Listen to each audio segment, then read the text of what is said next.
ஸ்ரீமதே ராமானுஜாய நமஹ. ஸ்ரீ வைஷ்ணவ அன்பர்களுக்காக ஒரு சிறிய தகவல். காஞ்சிபுரத்திலே வரதராஜ பெருமாள் திவ்ய பிரபந்த கோஷ்டியிலே தென்கலை வடகலை பிரிவினருக்கிடையே கருத்து வேறுபாடு, கோர்ட்டில் கேஸுகள் இருக்கின்றன. இது எல்லாருக்கும் தெரிஞ்ச விஷயம். இதனுடைய உண்மையான முகம் என்ன என்பதை நாம் கட்டாயம் தெரிந்து கொள்ள வேண்டும். ஏனென்றால் இதை பற்றி தவறான பிரச்சாரங்கள் இருக்கின்றன. இதில் தென்கலையார் இங்கே திவ்ய பிரபந்த பாராயணம் செய்யக்கூடாது என்பதாக எந்த ஆட்சேபமும் யாரும் எழுப்பவில்லை. அதுபோல வடகலையார் திவ்ய பிரபந்த பாராயணம் செய்யக்கூடாது என்பதாகவும் யாரும் சொல்லவில்லை. 2 பேருமே தான் பாராயணம் செய்து கொண்டிருக்கிறார்கள். இவர்கள் பாராயணத்தை தடுப்பது என்றோ அவர்கள் பாராயணத்தை தடுப்பது என்றோ இங்க பிரச்சனையே இல்லை. பிரச்சனை என்ன என்றால், சுவாமி தேசிகன் அருளி செய்த திவ்ய பிரபந்தம் தமிழ் பாசுரங்களை பாடுவதா கூடாதா என்பதில். சுவாமி தேசிகன் காஞ்சிபுரத்தை சேர்ந்தவர். காஞ்சிபுரம் அவதார ஸ்தலம் அவருக்கு. அங்கே தேவப்பெருமாள் விஷயமாக 6 தமிழ் பிரபந்தங்கள் அருளி செய்திருக்கிறார். மெய்விரத மான்மியம், அடைக்கல 10, அர்த்த பஞ்சகம், ஸ்ரீவைஷ்ணவ தினசரி, திருச்சின்ன மாலை, 12 நாமம் என்பதாக வரதராஜ பெருமாள் விஷயமாக இத்தனை தமிழ் பாசுரங்கள் அருளி செய்தவர் வேறு யாரும் கிடையாது. நமக்கு நன்னா தெரியும். இந்த தமிழ் பாசுரங்களை இங்கு பெருமாள் சந்நிதியில் விண்ணப்பம் செய்ய வேண்டும் என்பது தேசிக பக்தர்களான வடகலையாருடைய ஒரு ஆசை. அது இங்கே பெருமாள் சந்நிதியில் அவர் அருளி செய்தது அவருடைய க்ஷேத்திரம். அந்த பெருமாள் விஷயமானது அதை சொல்லலாமே என்பதாக. சுவாமி தேசிகனை பொறுத்தவரை காஞ்சிபுரத்தில் திவ்ய பிரபந்த பாராயணத்தை நடத்தினவர் அவர். முன்னொரு சமயம் சைவர்கள் இதை தடுத்தார்கள். அப்போ சைவர்களோடு வாதம் செய்து தமிழ் மொழியினுடைய சிறப்பை நிலைநாட்டி காஞ்சிபுரத்திலே ராஜவீதியிலே திவ்ய பிரபந்த சேவா காலம் தொடர்ந்து நடக்கும்படி ஏற்பாடு செய்தவர் சுவாமி தேசிகன் என்று ஒரு ஐதிஹ்யம் மிகவும் பிரசித்தமானது. அதை குறிப்பதற்காக இன்றும் இரட்டை திருச்சின்னங்கள் எல்லாம் உண்டு. காஞ்சிபுரத்தில் எழுந்துள்ள ஸ்ரீ பிருத்திவாதி பயங்கரம் சுவாமி கூட இந்த சரித்திரத்தை சாதித்திருக்கிறார். திவ்ய பிரபந்த சேவா காலம் காஞ்சிபுரத்தில் நடப்பதற்கு காரணமே அவர்தான். அந்த பெருமாளை பற்றி அவர் 6 பிரபந்தங்கள் அருளி செய்திருக்கிறார் தமிழில். அந்த 6 பிரபந்தங்களை அந்த பெருமாளிடம் விண்ணப்பம் செய்ய வேண்டும் என்று ஆசை. இதை எல்லாரும் சேர்ந்து செய்யலாமே என்றுதான் இவர்கள் கேட்கிறார்கள். அது மட்டுமல்ல, தேசிகன் தான் தமிழினுடைய மேன்மையை ஸ்தாபித்தவர்.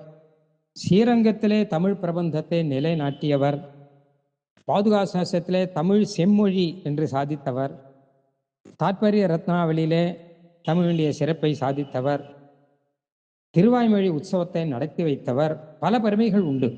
இன்னைக்கும் காஞ்சிபுரத்தில் திவ்ய பிரபந்த சேவாகாலம் தொடங்குவதற்கு முன்னாடி தேசிகனுக்கு மரியாதை ஆகணும். ஆனப்பிறந்த திவ்ய பிரபந்த சேவாகாலம். தேசிகனுக்கு பெருமாளுடைய புறப்பாடு மரியாதை இல்லாமல் திவ்ய பிரபந்த சேவாகாலம் வீதி புறப்பாடிலே கிடையாது. அப்படி ஒரு வழக்கம் எல்லாம் இருக்கிறது. ஆக நாம் அந்த பெருமாளுக்கு செய்ய வேண்டிய முக்கியமான கைங்கரியம். இந்த கைங்கரியத்தை செய்யாவிட்டால் நாம் தவறினவர்கள் ஆகிவிடுவோம். சிறந்த வைஷ்ணவர்கள் ஆக மாட்டோம்.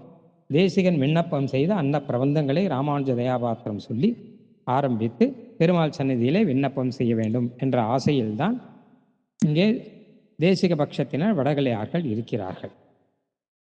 நீங்களும் சொல்லுங்கள், நாங்களும் சொல்கிறோம், அல்லது எங்களை சொல்ல அனுமதியுங்கள். இதைத்தான் கேட்டுக்கொண்டிருக்கிறார்கள். தென்கலை பிரிவினர் என்ன சொல்லுகிறார்கள் என்றால், தேசிக பிரபந்தத்தை நாங்கள் எங்கள் வாயால் சொல்ல மாட்டோம், உங்களையும் சொல்லவிட மாட்டோம், காஞ்சிபுரம் தேவராஜர் சந்நிதியில் இதை சொல்லவிட மாட்டோம் என்பது அவர்களுடைய வாதமாக இருக்கிறது. இது ஒரு விதத்திலே பார்த்தால் ஸ்ரீ வைஷ்ணவ துரோகம், தமிழ் துரோகம், திவ்ய பிரபந்த துரோகம், ஆழ்வார் ஆச்சாரிய துரோகம் ஆகும். ஏனென்றால் ஒரு ஆச்சாரியன் விண்ணப்பம் செய்த பாசுரத்தை, அந்த பெருமாள் பற்றிய பாசுரத்தை அந்த பெருமாள் சந்நிதியில் சொல்லக்கூடாது என்று சொல்பவர்கள் யார் நன்று யோசித்து பார்க்க வேண்டும். காஞ்சிபுரம் வரதராஜ பெருமாள் சந்நிதியில் தேசிய பிரபந்தம் சொல்லக்கூடாது என்று சொல்பவர்கள் அரசாங்கத்தினர் அல்ல, நாஸ்திகர்கள் சொல்லவில்லை, போலீஸ்காரர்கள் சொல்லவில்லை, அரசாங்கத்தினர் சொல்லவில்லை, அறநிலையத்துறை சொல்லவில்லை. சொல்பவர்கள் ஸ்ரீ வைஷ்ணவர்கள் என்று சொல்லிக் கொள்பவர்கள்தான் நீங்கள் தேவப்பெருமாள் விஷயமான தமிழ் பாசுரத்தை இங்கே பாடக்கூடாது என்று சொல்பவர்கள். இதை நாம் ஒருமித்து நல்ல ரீதியிலே ஒன்றாக இருந்து இந்த காஞ்சிபுரம் தேவப்பெருமாள் சந்நிதியிலே தேசிக பிரபந்தத்தை ராமானுஜ தயாபாத்திரம் அனுசந்தானத்தோடு கூட தேசிக பிரபந்தத்தை நாம் சொல்வதற்கு வாய்ப்பு இருந்தால் எவ்வளோ நன்னாக இருக்கும், வைஷ்ணவம் எவ்வளோ நன்றாக வளரும். இதைத்தான் விரும்புகிறார்கள் சுவாமி தேசிக நடிகார்கள். தீதிலா நல்லோர் திரள் என்றபடியாக வைஷ்ணவ பக்தர்கள் எல்லாரும், வைஷ்ணவர்கள் எல்லாரும் சுவாமி தேசிக சம்பிரதாயத்தவர்கள் மட்டுமல்லாமல் சுவாமி தேசிக அபிமானிகள் உலகெங்கிலும் இருக்கிறார்கள், சம்பிரதாய வித்தியாசம் இல்லாமல் இருக்கிறார்கள். எல்லோரும் இந்த நல்ல விஷயத்துக்காக பிரார்த்தனை செய்ய வேண்டும் என்று பிரார்த்திக்கிறேன். குறிப்பாக இதற்கு எதிரான விஷம பிரச்சாரங்கள் நடக்கின்றன. இவர்கள் ஏதோ தமிழுக்கு துரோகிகள் என்றும் அதுபோல திவ்ய பிரபந்த தேசிகள் என்றும், இதெல்லாம் தவறானது. என்னால் உண்மையான நிலை இதுதான். தேசிகன் அடியார் என்று சொல்பவன் யாரும் திவ்ய பிரபந்தத்துக்கு துரோகம் செய்ய மாட்டான், தமிழுக்கு துரோகம் செய்ய மாட்டான். எல்லா திவ்ய தேசங்களிலும் திவ்ய பிரபந்தமும் தமிழும் நன்று இசைக்க வேண்டும் என்பதற்காகவே தேசிகன் அவதாரம் நடந்தது. அந்த அவதார பலனை நாம் அனுபவிக்க வேண்டும் என்பதானே எல்லோரும் நினைத்து கொண்டிருக்கிறோம். அந்த ஒரு நல்ல விஷயத்துக்காக நாம் பிரார்த்திப்போம். இதற்கு எதிரான மோசமான துஷ்பிரச்சாரங்களை நாம் மறந்து விடுவோம், அவை பொய் என புறந்தள்ளுவோம் என்று பிரார்த்தித்துக் கொள்கிறேன். இதிலே முக்கியமான வேறொரு விஷயமும் பார்க்கணும். சமீபத்தில் தான் சமரசமான ஒரு நிலை காஞ்சிபுரத்தில் இருந்தது. எல்லா ஸ்ரீவிஷ்ணவர்களுமாக, வடகலை தென்கலை ஸ்ரீவிஷ்ணவர்கள் எல்லாருமாக கோஷ்டியிலே ஸ்ரீசைலேஷ தயாபாத்திரமும் சொல்லிக்கொண்டு, ராமானுஜ தயாபாத்திரமும் சேர்ந்து சொல்லிக்கொண்டு, தேசிய பிரபந்தமும் சேர்த்து சேவித்து கொண்டு ஒரு வருஷ காலம் கோஷ்டி நடந்தது அழகாக. இது அதற்கான ஒரு ஆர்டர் அதுவும் இருந்தது.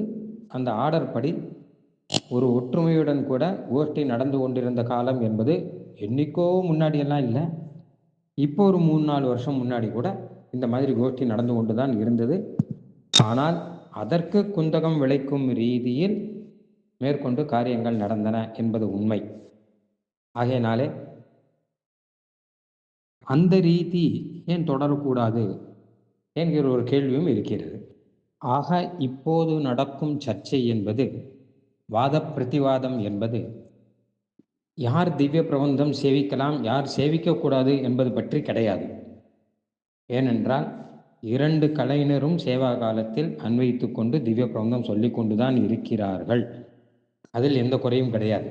பின்ன என்ன பிரச்சனை என்றால், ராமானுஜ தயாபாத்திரம் சொல்லி தேசிக பிரபந்தத்தை சேவிக்க கூடாது, சேவிக்க விடமாட்டோம் என்று ஒரு பட்சம் நடக்கிறது.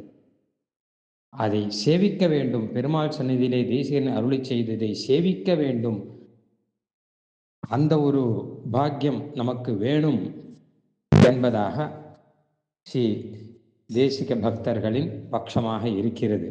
இதுதான் உண்மை நிலை. இந்த உண்மை நிலையை மறைத்து பொய்யான ரீதியில் சிலர் புரிந்து கொள்வதும் பொய்யான ரீதியில் பிரச்சாரம் செய்வதும் மிகவும் அபாயகரமானது வைஷ்ணவத்துக்கு என்பதை நாம் உணர வேண்டும்.